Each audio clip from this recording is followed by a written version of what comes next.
You are listening to the Well-Connected Twin Cities podcast. I'm your host, Cynthia Shockley, and I'm here to learn alongside you through meaningful conversations with health and wellness practitioners. This is your time to experience some mindset shifts, learn practical tips, and get excited about what is possible. We want you to own the power of choice in your personal well-being journey. Let's discover what's possible right here in our Twin Cities community.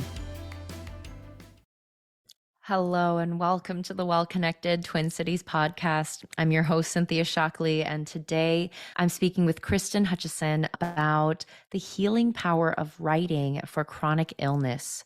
So Kristen gets to share a bit of her own personal story, moving through chronic illness, experiencing some of the lows, but then being able to reclaim her own power through writing.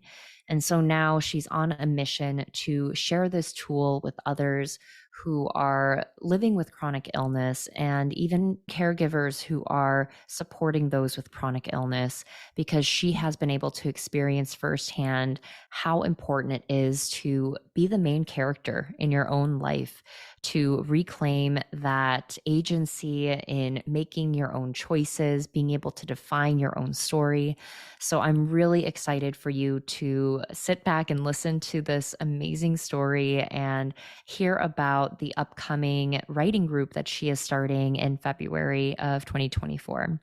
So Kristen Hutchison is a writer, patient advocate, and a passionate supporter of healthcare reform. She's received her bachelor's of science in biology and psychology from Santa Clara University, and recently completed a year-long medical writing program through Harvard Medical School. She has also completed certifications in somatic therapy and trauma-informed yoga.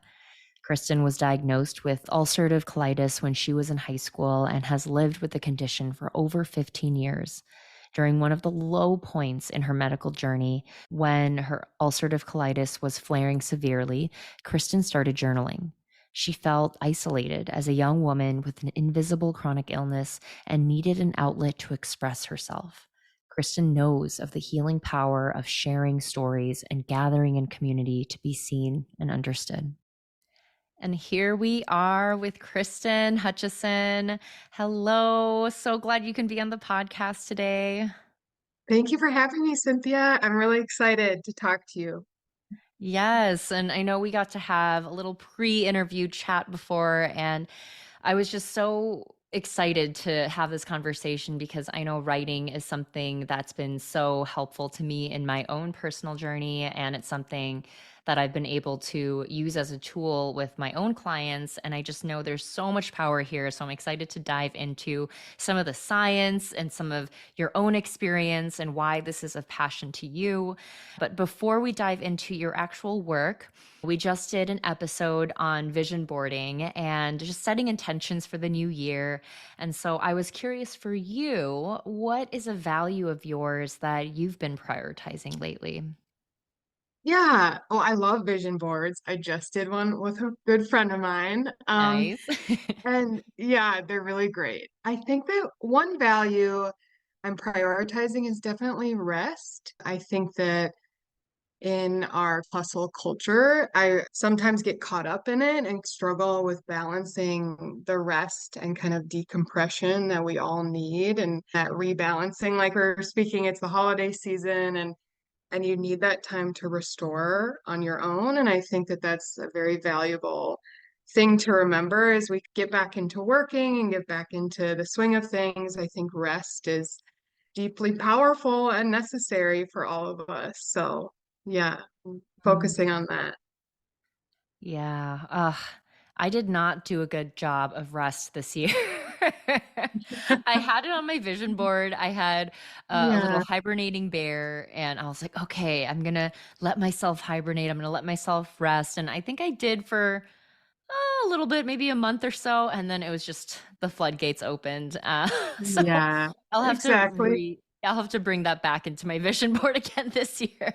Yeah, I love the hibernating bear. That's such a great image of just exactly what I'm also trying to align with this year. Yeah, Yeah. recognizing that rest is productive, that it's something that we need. Mhm. Oh, Mhm. God. Yes. there are always more things that we can be doing. I feel like there's that productivity cycle that's like, oh, I can always do more, but it's just to slow down. And Trisha Hershey is an amazing author. She writes about the nap ministry, and her entire purpose is like rest is resistance, and rest is so critical to being embodied and connected with ourselves. And I strongly value her work too. So that's how I found that. Hmm. Beautiful. Well, thanks for Yeah. sharing. So Yeah. I know your career started in patient advocacy, and then you've been transitioning more into facilitating writing groups. So Mhm. tell us a little more about that journey, what brought you into patient advocacy, and then what inspired that transition into writing. Yeah. So I have a strong passion for patient advocacy because I think that, especially as a person with a chronic illness, an invisible chronic illness, I think that community is one of the strongest foundations that we need in order to heal. And I think, especially with chronic illness that, has ebbs and flows, and having those connections to other patients in the advocacy world, and supporting one another, whether it be informally just through connection or formally through connecting with your legislators and looking into how you can get more health policy enacted that will support chronic illness patients. I think that there's there are a lot of different ways to get connected with one another, but I think that the advocacy, I started there through quite a few different nonprofits. And so they were established to create that community for people with chronic illness.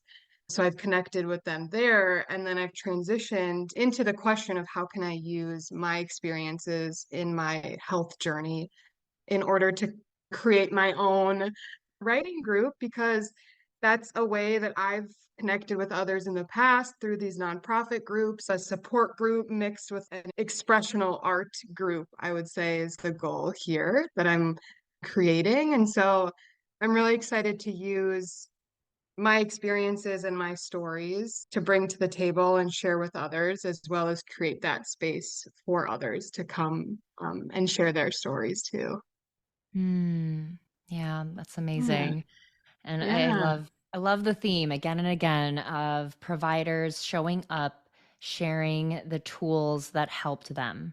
And so, do you mind sharing a little more about your own journey of moving through life with a chronic illness and how writing helped you?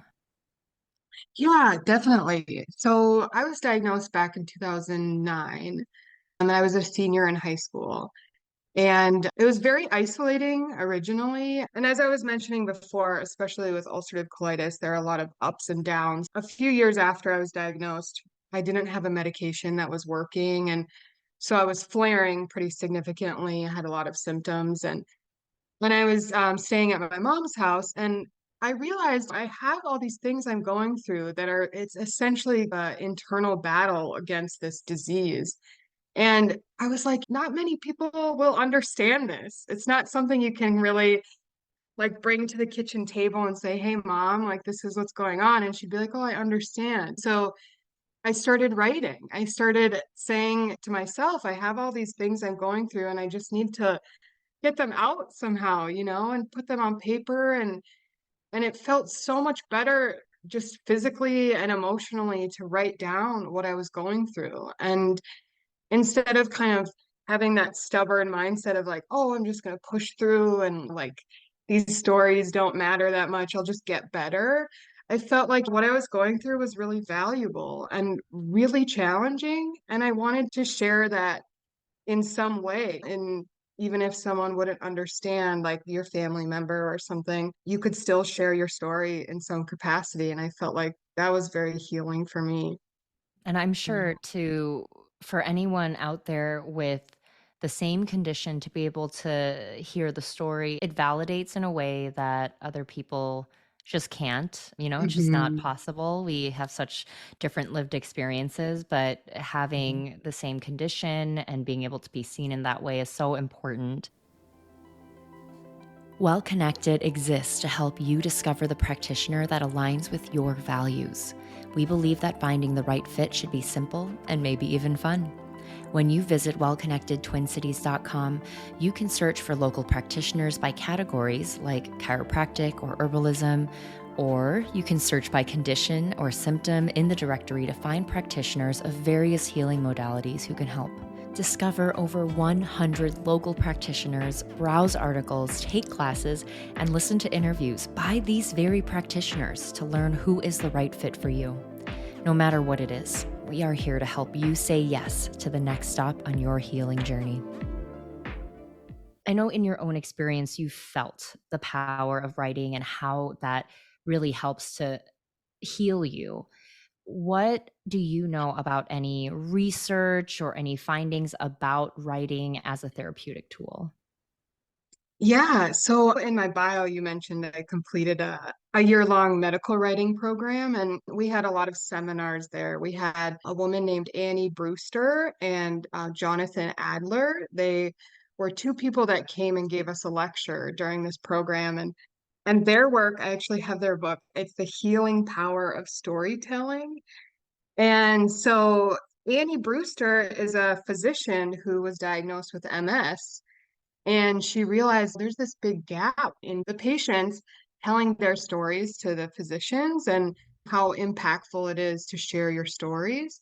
So Annie and Jonathan did research on, does it change your health to share your stories? And there are a couple studies that they shared in the book I'm reading.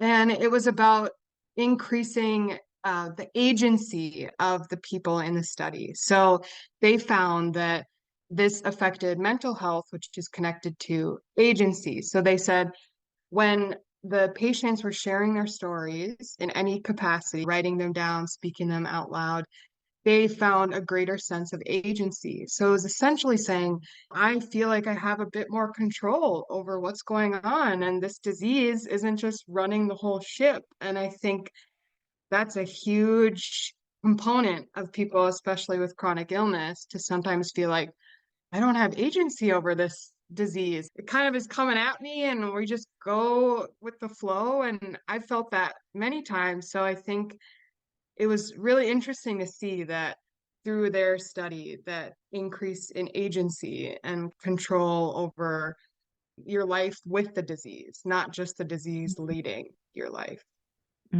Yeah, it's kind of stepping out of that victim mentality into the protagonist of your story. Like, hey, I'm the main character here. And Yes, exactly. And even if you are disabled or bedbound, which I've been both, like you can still have a little bit more control over what's going on. You can feel like, okay, I'm sharing my story. This story is important, Mhm. not just a disease. I'm a person too. Yeah, a Yeah. really powerful concept that was introduced to me through the master's program at University of Minnesota in Hmm. health coaching. We talked about the power of stories and how the who, what, when, those are just facts. Those are things that will always be there.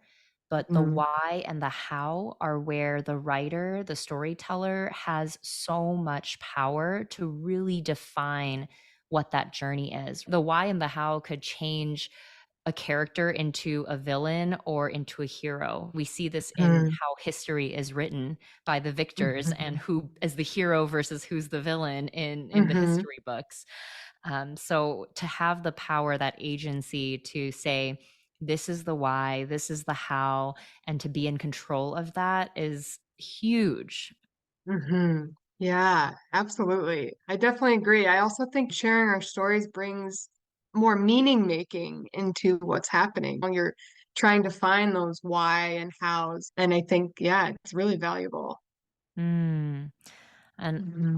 I know you could be doing, right, one-on-one work, helping people with their stories, but you chose specifically to do community healing, to do a writing group where everyone can circle up, share stories, talk things through. Why do you feel that community is so important in healing? Yeah, I think that especially now our American society is hyper individual.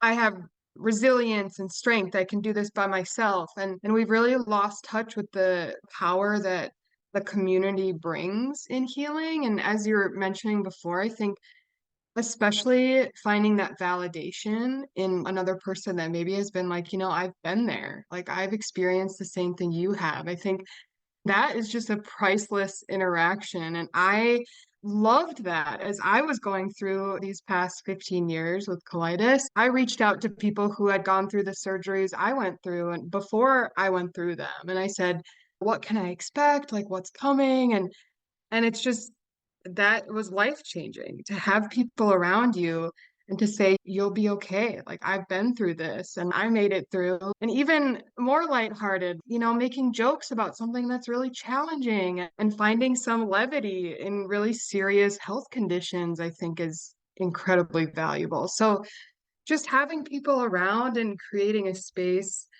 where people can come as they are is so valuable to me. And I hope to other people to share, to not put on the facade that everything's okay, but to just like be with one another in their wholeness. And I'm really excited for that.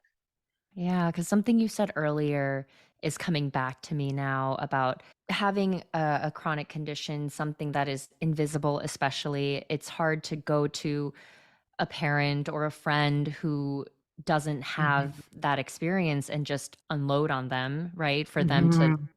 it's hard. And so it's easier to Mhm. put on that mask. Everything's Mhm. fine. It's okay. Being able to make sure that they're comfortable while you Mhm. suffer in silence. And so Yes. having this group experience where everyone can let down that mask because everyone is on the same boat here. That's Mhm. Mhm. mm, Yeah, absolutely. And one example of that is I am a part of a group called Girls with Guts, and they are a nonprofit organization for women with inflammatory bowel disease. And they have yearly retreats. So I was kind of inspired by these retreats because all of these people coming together, we're at different states in our disease journey, I guess, in our health journey. And I just remember not even needing to really explain myself. It was like, you show up and you're like, oh, I have to go use the bathroom, or like I have these different food restrictions and I had this surgery a while ago. And it just seems like this is normal conversation. And to be able to talk about that and to like make poop jokes and like people just kind of are all in a similar vulnerable space. These are the things I go through as well, instead of these are just the successes. Like I've pushed through the disease and I've overcome it because I think there's value there too. But I think you need to have that balance of my successes while this is also occurring. That wholeness, the full picture of your experience is valuable. yeah, because even though you could be living this hero's journey and having conquered so much, there's still the day to day of navigating a condition that has these symptoms that you deal with and that other Mhm. people in these types of groups can resonate with, can understand, can joke about. And you're preaching to the choir here about retreats. I love, Mhm. love the power of retreats and bringing people together who have a common mission, a common interest, a common issue, Mhm. and maybe just are in different stages or have that different perspective to offer. So it's really wonderful that you've got this group. And let's say someone's listening and they're like, gosh, this sounds wonderful, but I'm not a writer. I can't write. Mhm. What would you say to those people? Yeah, I think that there is definitely a level of perfectionism in the arts and in expressive arts, especially, that kind of hinders a lot of people.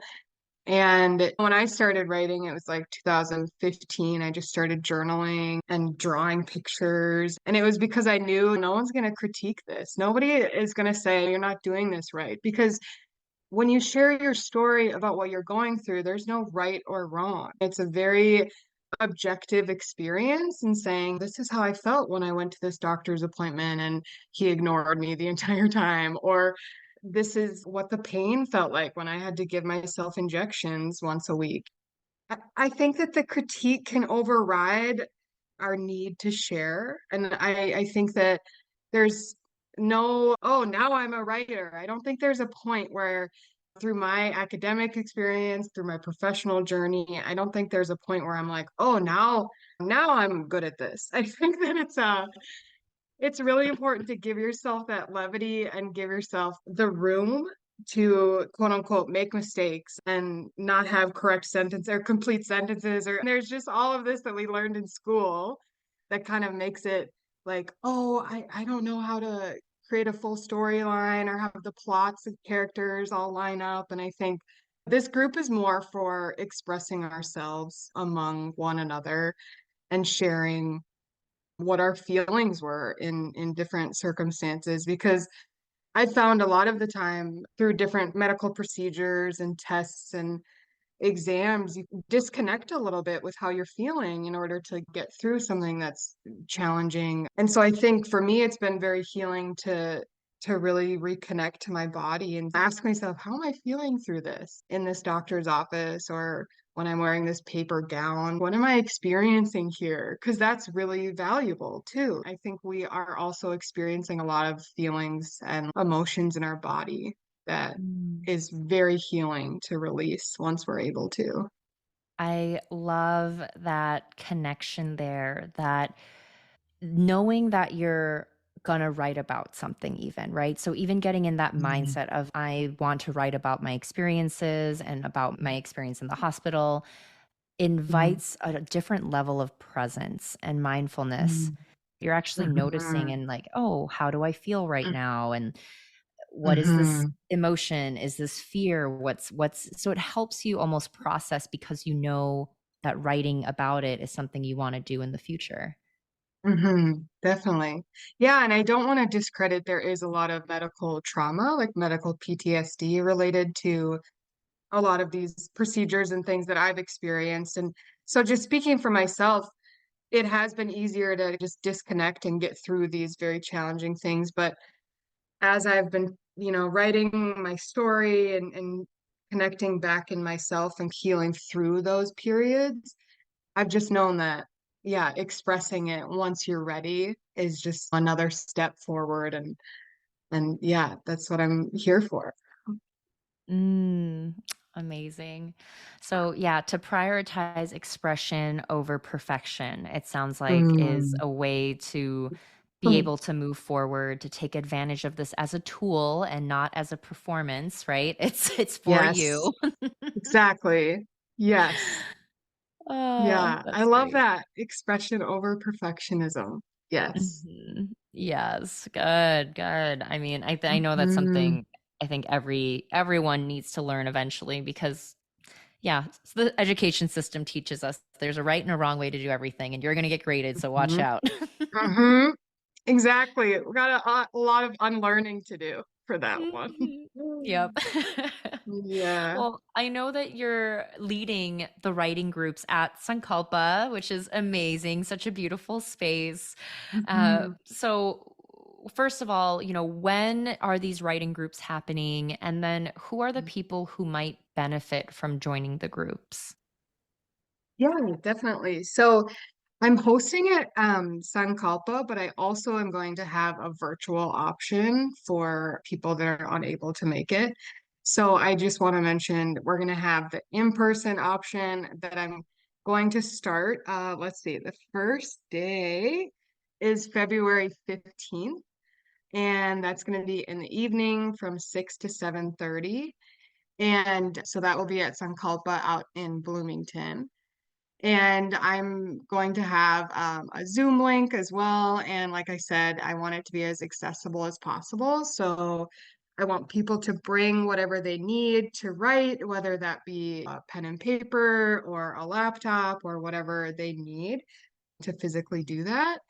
And I'm going to host once a month for hopefully for a long time. So those dates will be on my website, which we will share in the show notes. And that is where everyone can register. Mhm. Awesome. And for Those who would be interested, do you have any advice around how people might know this is the right group for them? What might they be dealing with, or what might be specific conditions, or is it just in general anyone who has something that they're dealing with in terms of their health? hmm Yeah, so this group is not a support group. So I go to a support group with the Crohn's and Colitis Foundation, and everyone comes together, but they talk about what they're going through, and people give advice kind of like that. That's not what this is. This is more of coming together in a shared space for any adult that has a chronic illness, which I know there are different definitions of what a chronic illness is, but something that you've had consistently that you'll continue having. And then I also want to spread the invite to caregivers. So also adults that are at home helping a spouse that has Alzheimer's or helping their child that has ulcerative colitis or something like that. I think there are not enough spaces for caregivers to come and share their experiences as well. And I think that's a perspective that was really needed when the patients are healing as well. We need to have Mm. both groups come together. Oh, I love that. I love that it's the caregivers and those who are cared for being able to have space. And it's not necessarily your person who is giving you care that's there, but it's someone else who might be able to give you perspective and vice versa. That's huge. And Yeah. yeah, and what would be happening during these sessions that you're meeting, whether virtually or in person? Is it that there's homework given and you come and share your writing, or is it you're writing during the experience? Tell us a little more Yeah. about the structure.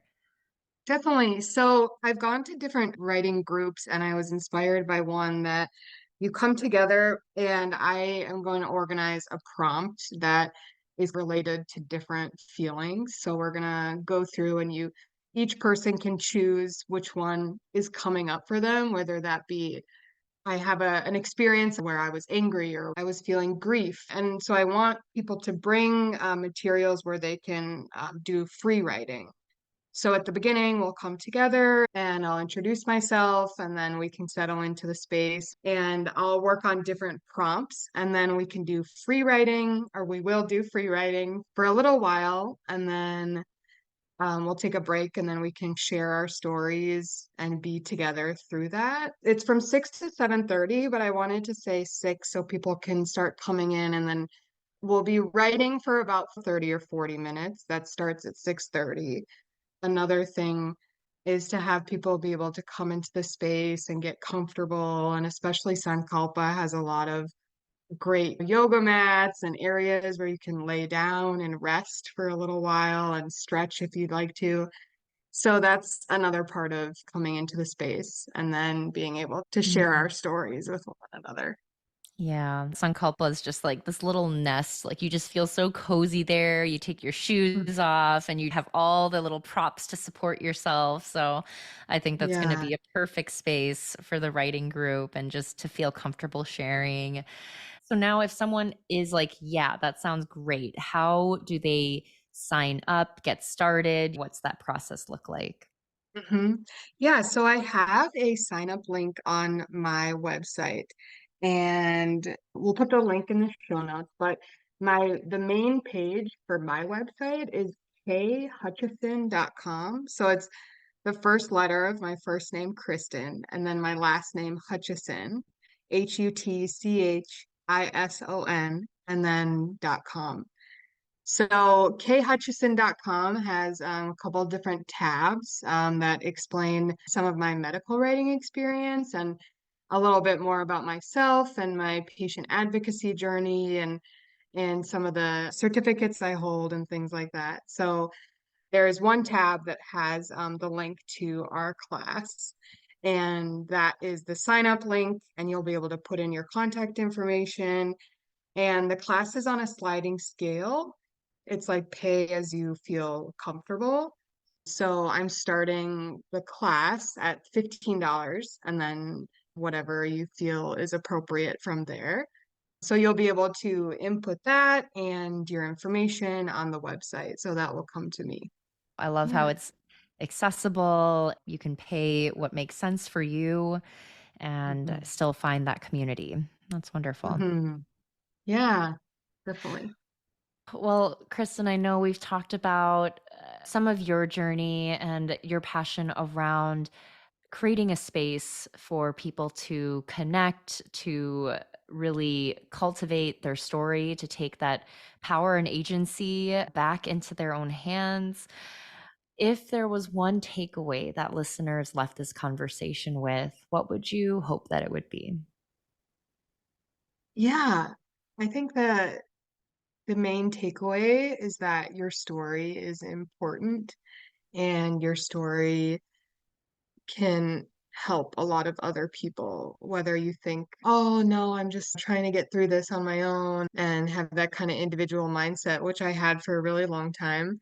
I started realizing actually, I think what I've gone through is unique. And I think that everyone's has a story, no matter who you meet. Everyone has gone through something that you would never know. And there's so much value in our individual and unique experiences. So I think taking away that your story is also very important, is what I'd Mm. say. Mm. Yes, it is. Yes, it is. Yeah. Thank you Yes. so much, Kristen, for joining me today and sharing just this amazing offering. And so, yes, all the links will be in the show notes, including Kristen's LinkedIn and her Instagram profile, so that you can keep up with Kristen, reach out if you have questions, and then sign up for the series if you can. I mean, and if that's really speaking to you, I think it's something Mhm. worth trusting if you have that tug at your heart and you're like, oh, this would be really good for me because it probably Hmm. will. Uh, Yeah. yeah. Well, thank you again. I'm Great. so appreciative and grateful that you are creating the space for people to connect and heal. Yeah, and thank you for your time, Cynthia. I really appreciate and value your platform and well connected. I think it's really nice. And it also connects with my community healing value as well. So thank you Yes. so much. Yes, we are well matched. Yay. Yes, I'm thankful. Thank you so much for listening to the Well Connected Twin Cities podcast. Did you learn something new? Did you feel that spark of hope and excitement for what is possible? Because so much is possible. Tell us about it in a review on Apple Podcast. Not only would we absolutely love hearing from you, but these reviews help our ratings and help other curious minds like you find this resource. We are always better together. Thank you again, and see you next time.